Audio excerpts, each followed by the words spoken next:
Welcome to 2025. Can you believe it? It seems like such a monumental year, 2025. It just has that round ring to it that we don't get most of the time. I think that this is an opportunity to make 2025 a fabulous year of crochet. And that starts with excellent planning. At least, that's what I think.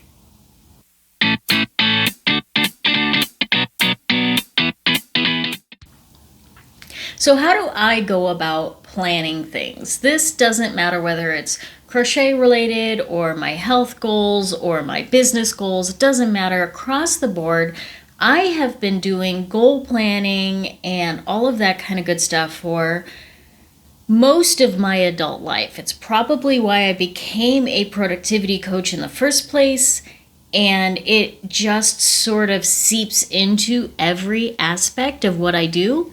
So I thought this was a good idea to share some of those tips and strategies and how I do my goal planning and my crochet planning with you. Plan. So let's dive in a little bit. The first thing that I always do is figure out why. Why am I doing this goal setting in the first place? And the truth is that there's actually a lot of really great benefits to goal planning and reviewing and those kind of things.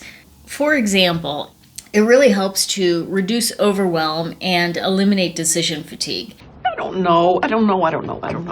And that's because we're doing a lot of the processing in advance when we are prepared to do that. So our goal right now is to sit down and figure out and make some of the decisions that we can use going forward. So when the time comes, if we happen to be exhausted in that moment, we're not adding more decisions on at that point in time. Now, we can't always change our minds, and that's our prerogative. It's totally okay to change up the plan, but at least if you have a plan, it's kind of like the analogy that I like to use is you're still getting from point A to point B, but instead of taking that straight line, you might need to take a detour around. You're still going to get to the same place, but it looks a little bit different along the journey. And that's totally okay. So feel free to change up the plan as you go, but it gives you that idea and that sort of almost security blanket of knowing that there's at least something if you get to that point and you're like, I have no idea what to do next. It eliminates some of that crojo loss, So that's one of the reasons that we really like to have plans in advance. And if you're on a budget, this is a fabulous way to really kind of keep track of that budget because you are planning things out and you can take advantage of a lot of the sales by knowing what you need in advance. So this is a great way to say, okay, I know that I'm going to need this yarn and this yarn and this yarn. So let me watch for those sales on those particular yarns in advance. And I'll tell you how to go about doing all of that as we go through the process. And like I said, it helps you to stay motivated so you don't lose your crojo, or at least you don't lose it quite as often, and focused on the things that you really want to accomplish so nothing gets missed, nothing gets overlooked. You don't get to July and say, oh my gosh, Aunt Julie's birthday is coming up and I don't have anything for her and I don't have time to crochet anything for her. This helps you to plan all of those details out in advance so that you know in May that you should start something if you want to gift it to Aunt Julie in July. And I kind of like to keep track of my progress and how I'm growing and expanding on different things. So having that plan really helps me to track those details and kind of keep an eye on what's going on and where I'm growing or where I'm struggling and what I can work a little bit more on. Even though this is completely a hobby, and let me totally stop you right here and put in the caveat that if you're not a planner and you just want to wing it, I just winged it. well, just go ahead and turn the video off. It's totally okay. I'm not saying you have to do this. By no means do you have to plan out everything, but it can be very helpful for those of us that are a little bit more controlling, a little bit more detailed, a little bit more big picture focused oriented. But if you want to just kind of say, what inspires me today, then there is nothing wrong with that. And more power to you. I can't go that way very often, so, but to each his own. And finally, it allows you to plan out and focus on some projects that you truly love, rather than just kind of, I don't know what to do today, so hey, there's this make-along going on. I don't know what they're making. I don't really like those colors, but sure.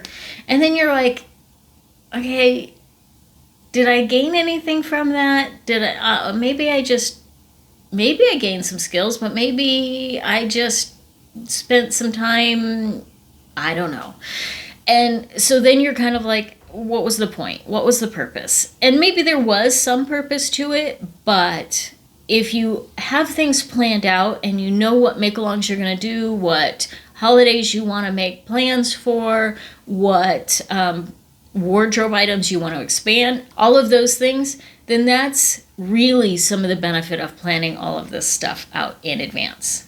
So how do we go about planning? Now, there are a couple of different options. If you're really going to plan, you can either do the paper pencil method, where you have a notebook or a journal or some logs that are specifically geared towards this purpose. There are actually some yarn type journals that you can get that kind of help you track all of this stuff. Or if you're more like me and you're kind of that digital nerd, you can do this all digitally and keep track of everything online so that it's always at your fingertips no matter where you happen to be. Either way is completely okay. I'm going to walk you through the method that I use. I use a program called Notion, but I'll also reference different things as we go, just so that you sort of have that if you'd like to do it in a little bit of a different way. So let's jump over to my Notion crochet goals and planner. This is something that I've created based on what I've seen other people do as a sort of diary or journal entry for crocheting. And I've created my own using Notion. Notion is a free program. I'll actually link to the playlist that I have of Notion and how you can use it for crochet and other sort of fiber type crafts. And you can see all of the videos that I've recorded relating to Notion. I'll link that in the comments, notes, description below. Yeah, that. So you can see all of those. So I've created this page called Crochet Goals and Planner, and on this you'll see that I have various sections. The first section is to reflect on my previous year. So you can see I have this crochet log also using Notion, where I update each month the status of my stash, the projects that I've completed, any skills that I've gained. And if you open this up, you can actually see the various notes that I have on what I've made, what I used up, what I gifted or donated, what I bought. So much raw data. All of those kinds of things. So it's all in there for my record, which means I can actually quickly go back and say, let's see, okay, my stash since October has actually increased by 3,580 grams. Now, if my goal, which I'll tell you in a little bit, has an effect on this, then I can quickly look at this and see how my goal is doing for that period of time. So that's a really great way for me to review all of those things. I can review the projects that I've completed, any skills I've learned, any techniques that challenged me, what I loved and hated. All of that's available to me by doing that crochet log. Again, a paper and pencil log would absolutely work for this. Just keep a notebook and make notes of these things on a monthly basis, or however, what sort of cadence works for you.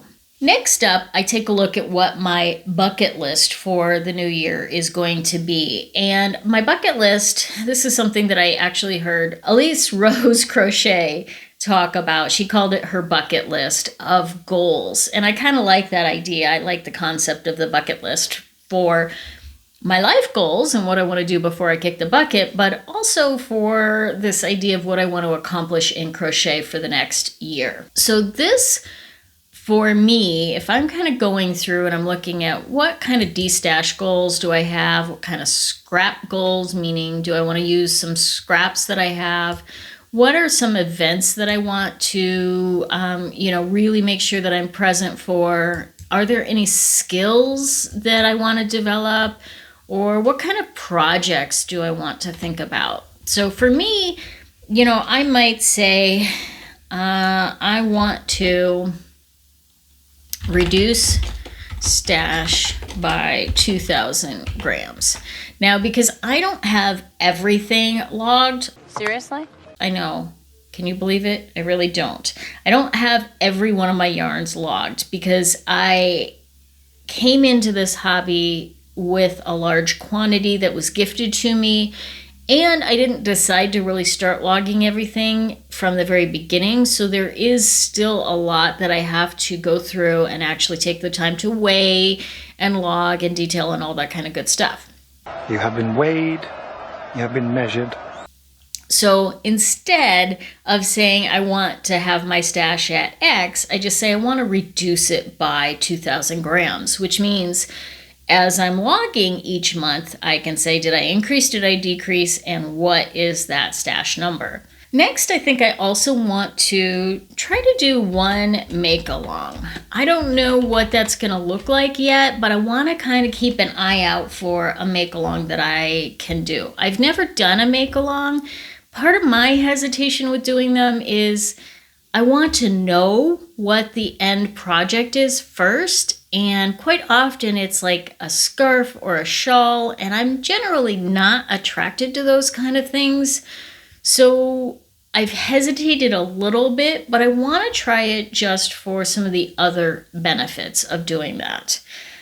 So one make-along, I also want to do at least one tester pattern. I did one tester this year in 2024, and I'd like to try one more. I don't know if I'm going to do that on a regular basis, but I did enjoy the pattern and I did enjoy the process, although it was very challenging. Sometimes I like that challenge. So I think at least one tester pattern.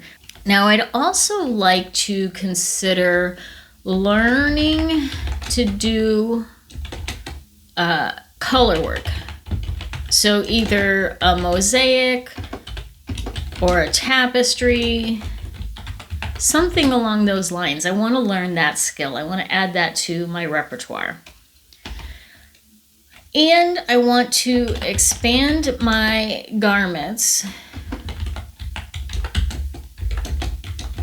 by at least one garment per season.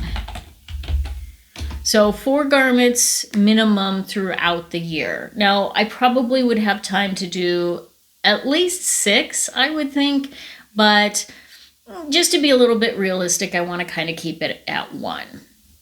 So those are some of the things that I really want to pay attention to and focus on and make sure that I plan those out sometime throughout the year and have plenty of room as I'm kind of going through and thinking, what do I want to work on next? I can refer back to this and say, let's see. The next thing that I focus on is really kind of coming up with a rough plan. And what I mean by a rough plan is thinking about the bucket list and those goals. How do I want to organize that? What types of projects do I want to? This is kind of fine-tuning, refining a little bit more what that bucket list looks like. So personal projects, wardrobe additions. So it would be, one top per season. And that's, I think, kind of good enough. It's just outlining it. Home decor, I was actually thinking about this, and I think I want to do placemats. That's what they're called. Placemats for at least one holiday.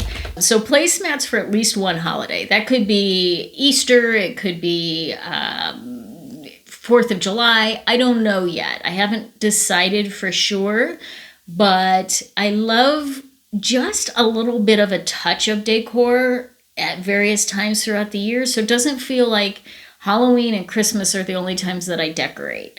So I want to really consider making placemats for at least one additional holiday. And gifts for loved ones, I do want to make more hats for my granddaughter because she has asked for that. And of course, as a grandmother of a 5-year-old, I have to honor that request.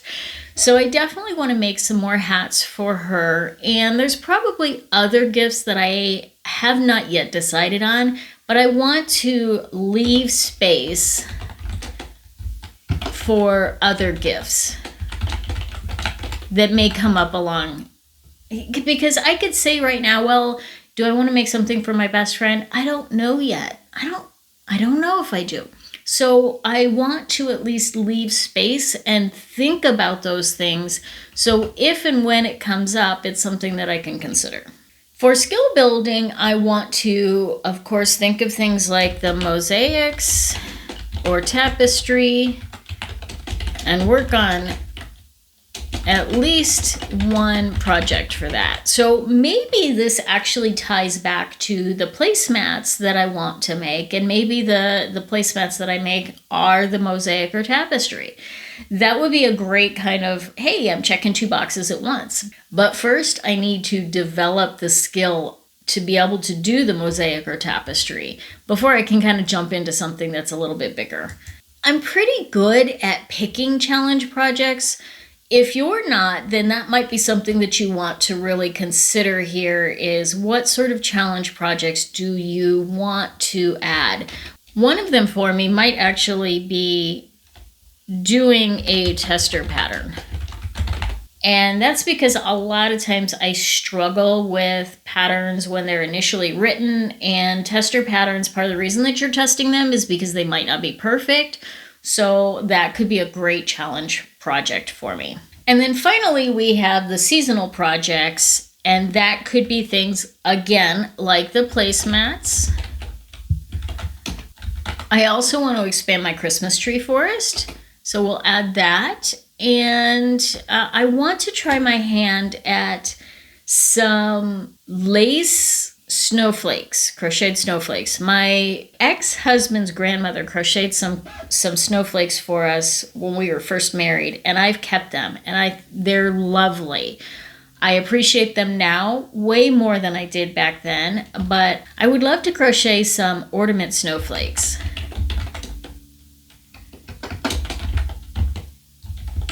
Next, we're going to look at setting up a project tracker so that we can really kind of keep track and figure out how we do all of these things. Now, there's a really simple way to do this in Ravelry. If you're not familiar with Ravelry, again, I will share the playlist of all of the videos that I have teaching you how to use Ravelry. But one of the great things that you can do is you can actually set up your projects in here, and you can add things like, what do you want to have in your queue? Now, I haven't updated this in a while because I don't use this method any longer, but it's still a great tool for you to say, hey, this is what I want to work on next. And you can actually reorder these pretty easily just by clicking on this button. If you're interested, let me know, and I'll go through a whole entire video on training you how to use your queue and the projects and your favorites and all of that kind of good stuff in Ravelry so that you can see how to use that for your project tracker. Now back over here on Notion, this is the tool that I use for tracking all of my projects. I have this crochet library, and this is kind of my entire crochet world, essentially, is in this library. You can see that I've actually already outlined my goals over here. And I have things over here like my current whips, my planned queue, which is sort of like Ravelry's queue as well. I just have them already associated with the various patterns that I have stashed over here. And I can kind of say where I want those various projects to come up. I can say, ooh, I want to work on this November 1st, 2025. That's when I want to get it started by. So those kind of things, I can add all that. Again, I'll share the Ravelry links to how I have some of this set up, and you can use that as inspiration to do your own project tracker.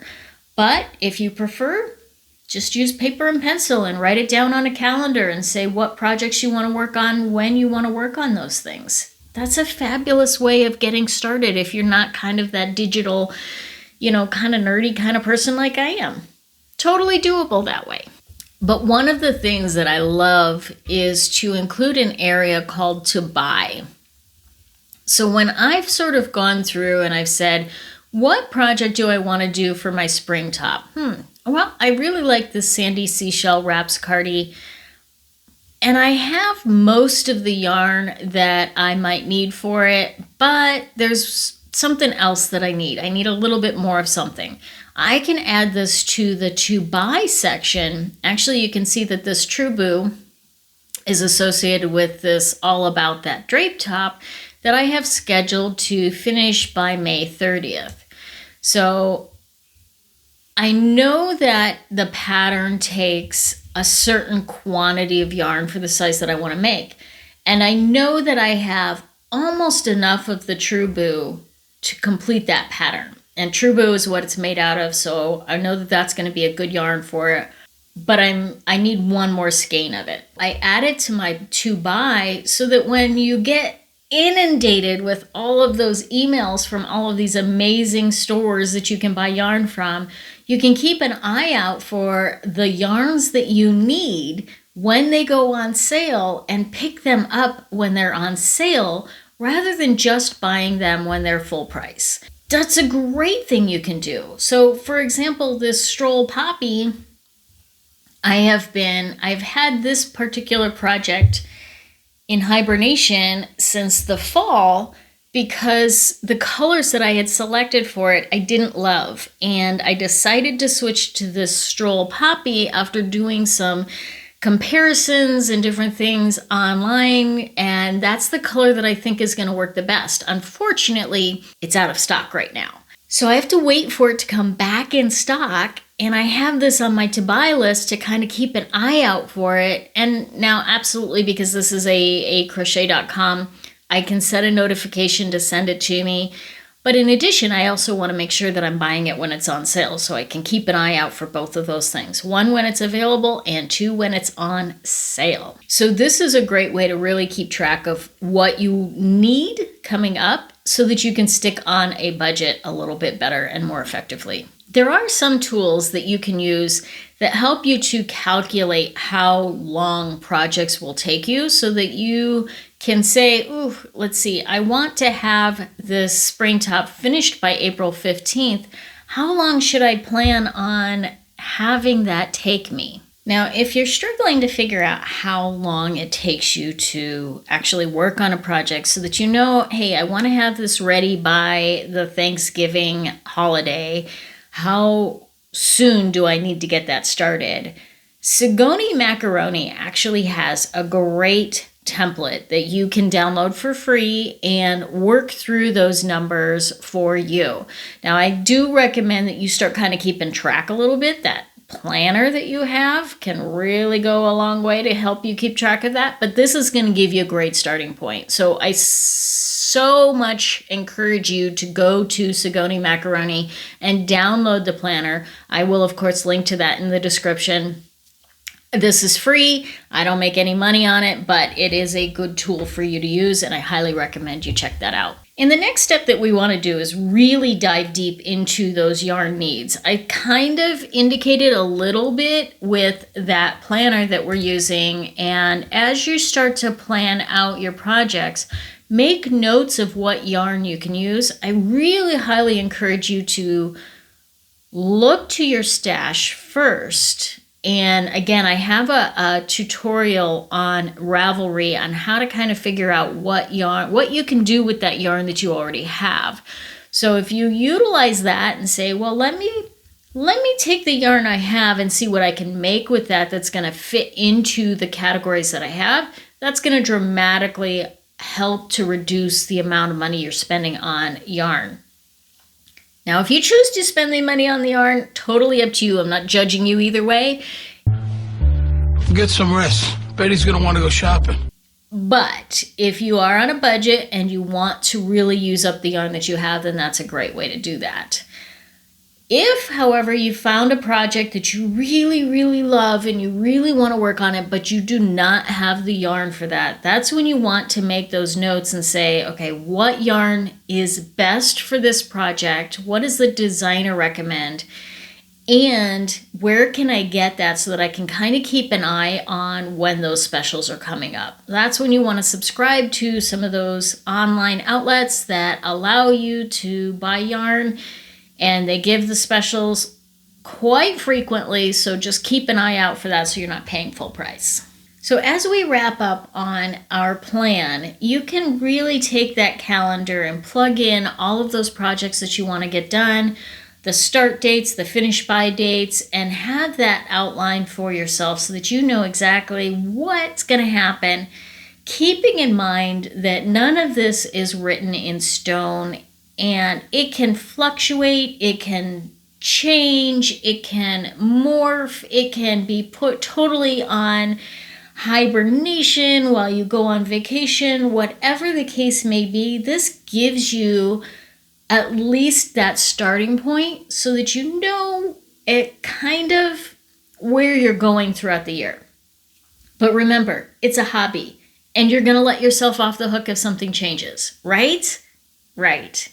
So share with me in the comments below, what are your bucket list items for 2025? What do you want to work on? Is this something that's even of interest to you? Or are you kind of just that, I'm just going to do whatever kind of inspires me in the moment? Totally okay either way.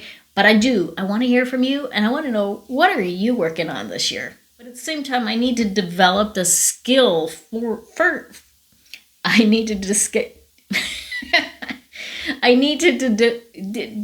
wow.